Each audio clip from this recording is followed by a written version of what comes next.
You got 10? That means I guess the end of 18. Good evening, ladies and gentlemen. And on behalf of the Village of Cary and the Board of Zoning, Planning, and Appeals, I'd like to hereby call this meeting to order on this Thursday, December the 13th at approximately 7:30 p.m.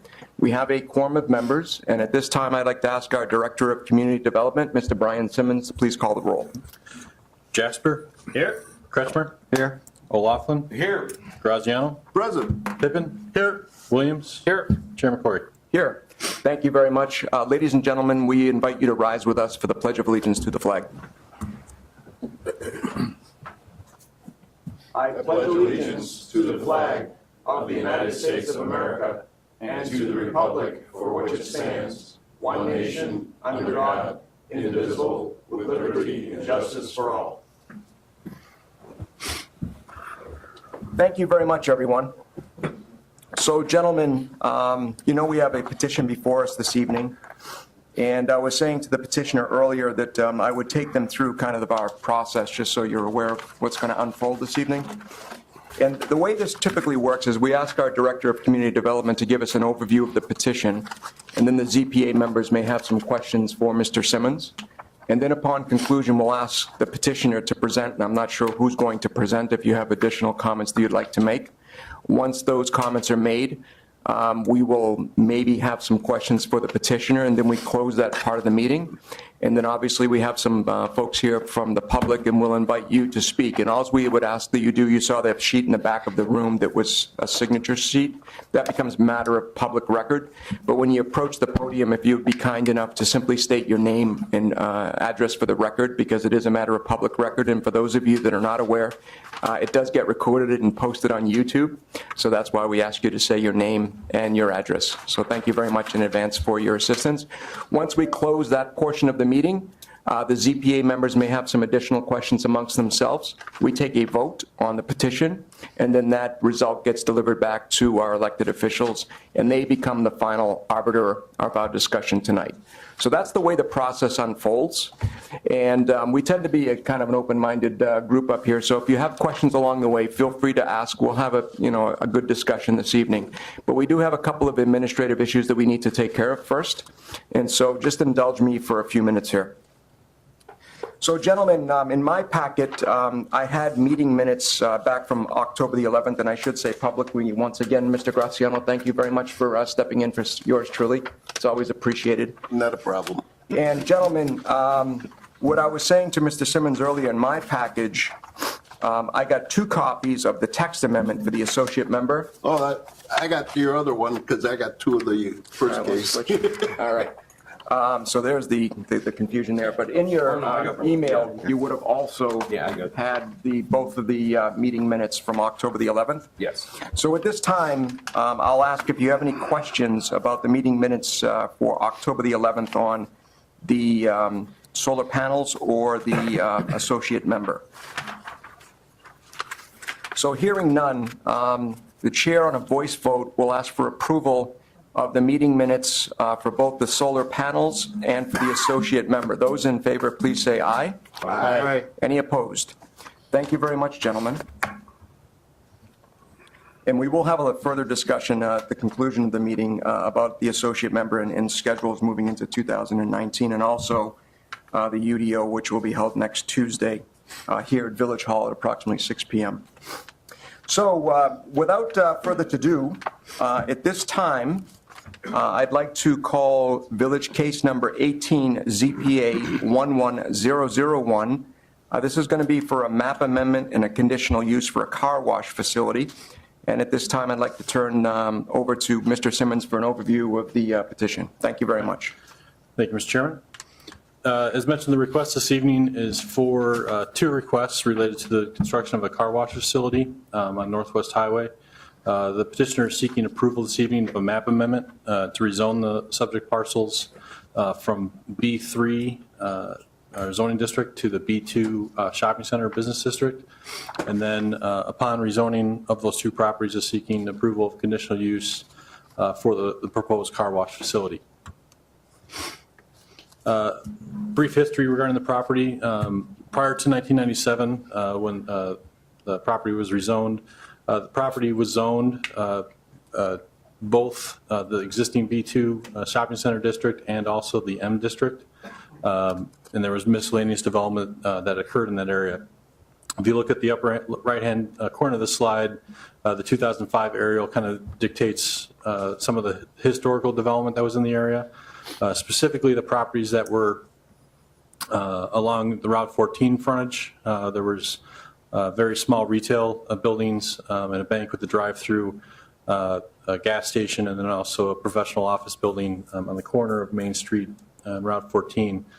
Those properties at the time in 1997 were zoned B2 Shopping Center Business District, and then the rear portion of the site in this location here, a portion of the property was actually zoned for manufacturing use. There's a barn, a warehouse facility in that location. In 1997, the properties consisting of this entire corner of the intersection of Main Street and 14 were rezoned as part of the village's zoning code update that was performed that year. Rezoned all to the B3 district. And in 2008, the Millers Hill subdivision was created, which was a redevelopment of the entire corner of that intersection. So roughly 4 acres of land were redeveloped, and the CVS retail building was constructed, and the subject lots for the petition this evening were then created. No development has occurred on the lots, obviously, since that time period, but the petitioner is proposing this evening to construct the car wash, and the 2 approvals that are required are the proposed rezoning and the conditional use request. As proposed, the petitioner is seeking to construct approximately 5,000 square foot building. Access to the property, as you can see by the proposed site plan, would be limited to the existing private drive that connects from Northwest Highway to Main Street. On the property, they're providing queuing or stacking for over 30 vehicles from the pay booth area until the entrance, so that would limit the potential impact for vehicles to queue onto that private drive. Additionally, they are providing screening and landscaping around the entire property to soften the appearance of the use from adjacent residential properties. And as per their petition, are anticipating that the hours of operation would be Monday through Saturday, 7 a.m. to 9 p.m., and then Sunday, 8 a.m. to 6 p.m. This slide on the right-hand side shows the proposed landscaping elements. As mentioned, they are providing additional screening, which would exceed what our code requirements call for from a standpoint on the northern side of the property from screening from the residential that is across East Main Street. But the rest of the property is general compliant with our landscape regulations. As the proposed rezoning from the B3 district to the B2 district, the table that's on the left-hand side indicates the differences between those 2 zoning districts based off our zoning regulations. The primary difference, as you can see in the slide, is a reduction from the required front setback for a building from 15 feet to 0 feet. So they would be able to build up to the property line along Route 14, and also the maximum building height would be permissible from 30 feet up to 50 feet. However, the proposed development as shown in the plans would far exceed those requirements, would not exceed the 30-foot height requirement in the B3 district, and also the building is set back more than the 15 feet. In